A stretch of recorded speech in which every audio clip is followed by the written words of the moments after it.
Hey, it's Katherine, Norland.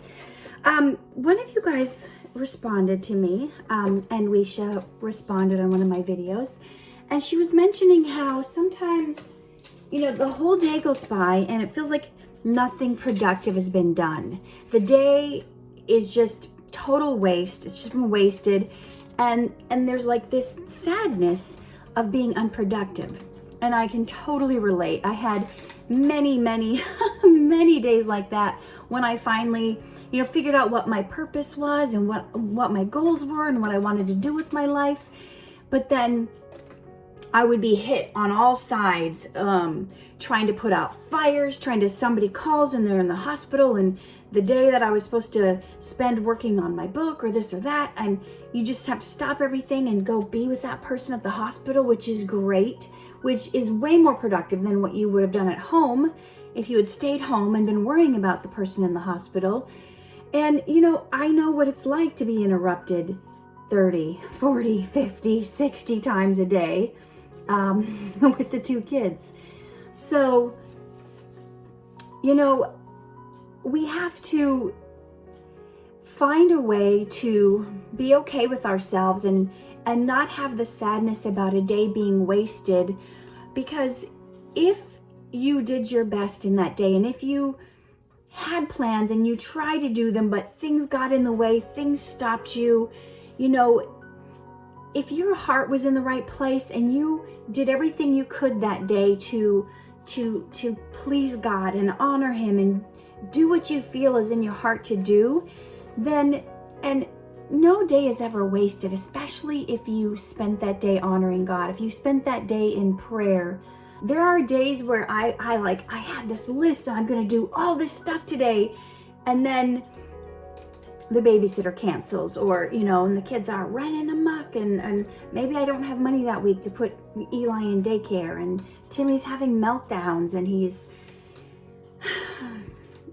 being upset, the special needs, the OCD, the anxiety, the autism, everything kicks in, and the dishes are piled up, and the husband's like, I'm at work all day. Could you at least do the dishes when I'm gone?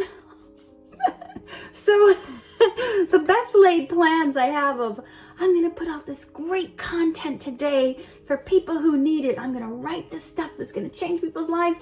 Ends up being the kids are running around and screaming and yelling, and Eli's beating up Timothy, and I'm just I'm in the kitchen doing dishes. Apparently dishing. I'm dishing. I'm in the dishing, doing dishes in the kitchen. And all I can do is pray. I'm going, God, I'm kind of like not happy about today's situation, but I'm praying about it. Okay, I wanted to do this today. I know this is what I feel like you called me to do. Obviously, if I could, I would. And the key is to really stop yourself and not beat yourself up and not be like, why didn't you do this today? What is your problem? Because, I remember when I was really getting into I wonder if I could write 2 books a year. Whoa, I'm like, and I'm not even writing 1 book a year. And I have ideas for at least 21 more books. I'm like, I could maybe write 2 books a year, even though I've never even done 1 a year.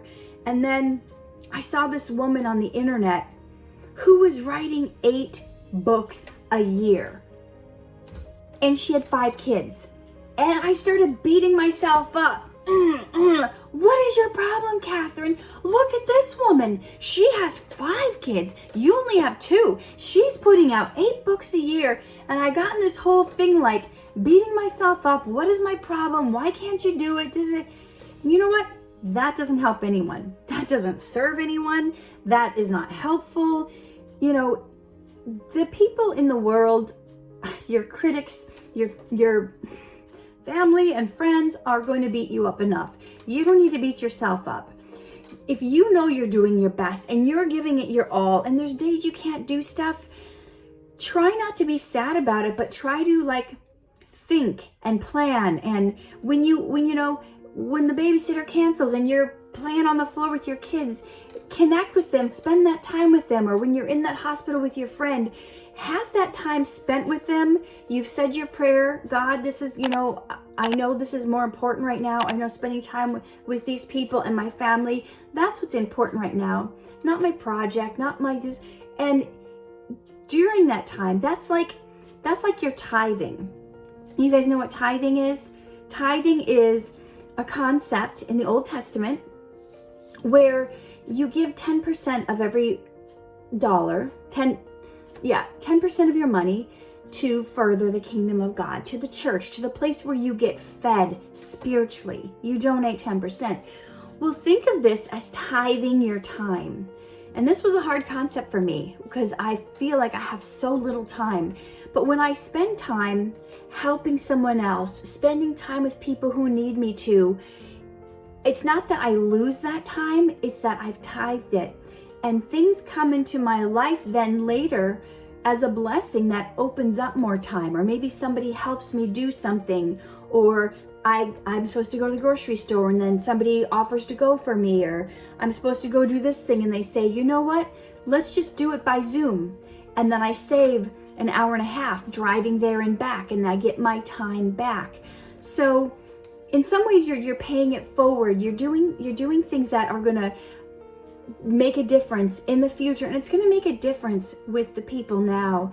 And it's really all about, the people in life, the people that we love, the people we surround ourselves with, and what can we do to make their day a little brighter. And it is a balance. There are times where I have to lock the door of my office so the kids will not come in here so I can concentrate. Timothy will have his caregiver here, but he's still, Mommy, do that. Mommy, help me turn my sock around. Help me fix my sock. Do this, wipe this, help me with this, get my straw, whatever. And I'm like, you have a caregiver here today. You need to stop interrupting me. She's here to care for you today.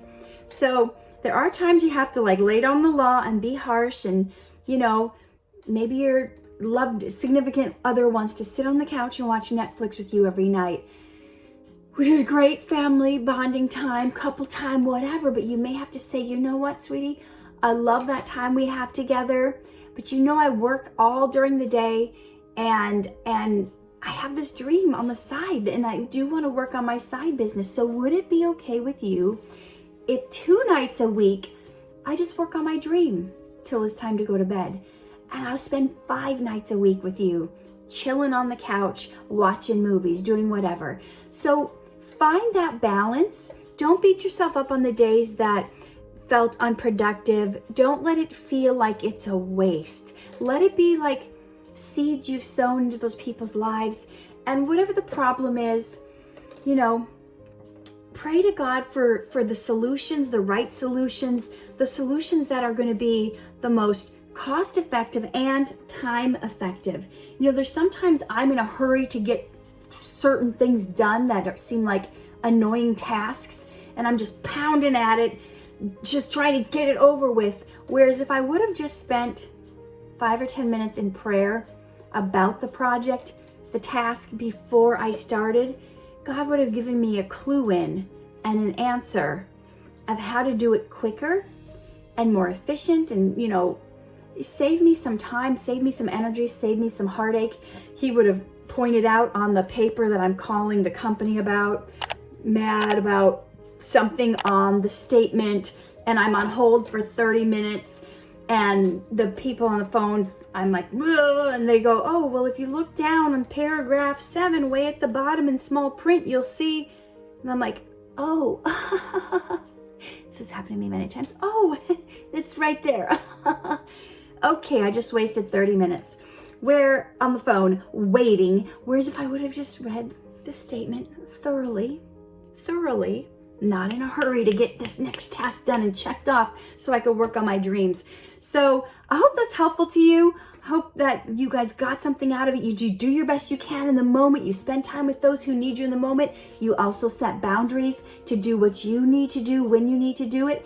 And don't be so quick to get your tasks over with, that you don't take the time to stop and pray about how it can be done more effectively, if you even need to do it, or if you need to do it now, or what you can have somebody else do to help you out. So, as always, live true, love hard, shine bright.